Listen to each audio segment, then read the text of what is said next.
दुनिया काफिर काफिर आखिरी तू आहो आहो भाग। कहता है बुल्ले शाह दुनिया तुझे बुरा कहती है, कहने दे, तू आशिक खुदा का है ना, दुनियादारों का तो नहीं है। और ये दुनियादारों के लोग जो अज्ञानी हैं, जिनमें समझ नहीं है, वो तुझे काफिर कहते हैं। तू उनकी हाँ में हाँ भर लेना, कहते कि हाँ भाई काफिर हूँ, पीछा छूट जाएगा। अगर तू कहेगा ना नहीं हूँ तो और ज़्यादा कहेंगे, तू और ज़्यादा कहेगा तो उससे बात बिगड़ेगी। इसलिए उस बात को ख़त्म करने के लिए जो कहते हैं उनको खुश करने के लिए कह दे कि हाँ मैं काफिर हूँ, ख़त्म हुई बात। हमारे भगत लोगों के इज्जत सम्मान और उनकी बुराई कुछ नहीं होती।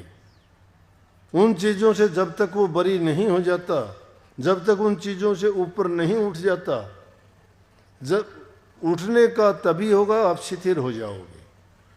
जल अगर गंदा है तो उसको अगर तुम हिलाओगे या उसको उसी टाइम उसको कोई क्रिया करोगे तो उसकी गंध नहीं जमेगा, उसका हिलता ही रहेगा।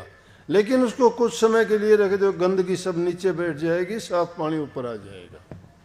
इसी प्रकार से शिथिलता का जीवन है ये।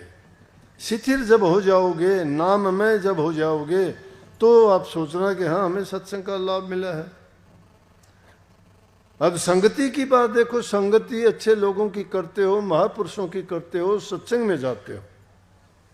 इनकी तो बात छोड़िए, नक्षत्र की एक बूंद आती है जिसको पपैया तड़पता है, सिप्पी समुद्र की तड़पती है मोती बनाने के लिए। कदली सीप भुजंग मुख स्वाति एक गुण तीन, जैसी जिसकी संगति वैसा ही फल दीन। जैसे की संगति करते वो वैसा ही रूप बन जाता है। नक्षत्र की बूंद तो एक ही आती है ऊपर से। कदली केले को कहते, केले में पड़ती है तो कपूर बन जाती है, केले का संग करके कपूर बनी वो बूंद। सीप के मुंह में पड़ी तो मोती बनी वो, और सांप के मुंह में पड़ी तो वो जहर बनी। बूंद तो नक्षत्र की थी, और वही बूंद अगर पपैये के मुख में गिर जाती है तो पूरा 1 साल के लिए उसकी प्यास बुझा देती है। वो पपैया पूरे साल पीहू पीहू की रट लगाता है।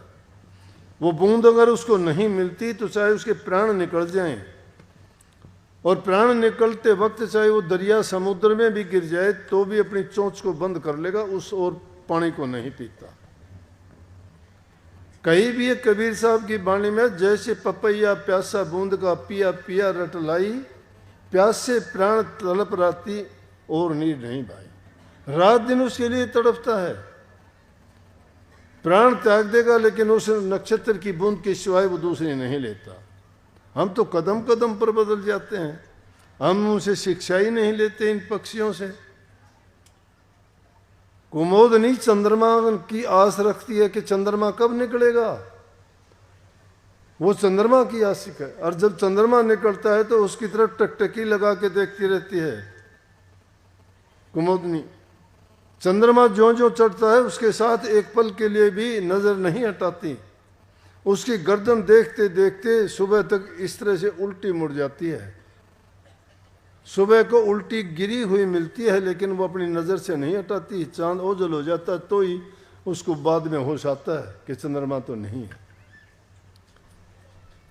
क्या हम ध्यान का नाम लेके, सुमन का नाम लेके ये बहाने बनाते हैं, कभी सोचते हैं क्या? परंतु यहाँ तो बात संगति की थी। वही बूंद अगर गिद्दड़ के मुंह में पड़ जाए तो हकड़ा बन जाता है। बूंद तो वो पवित्र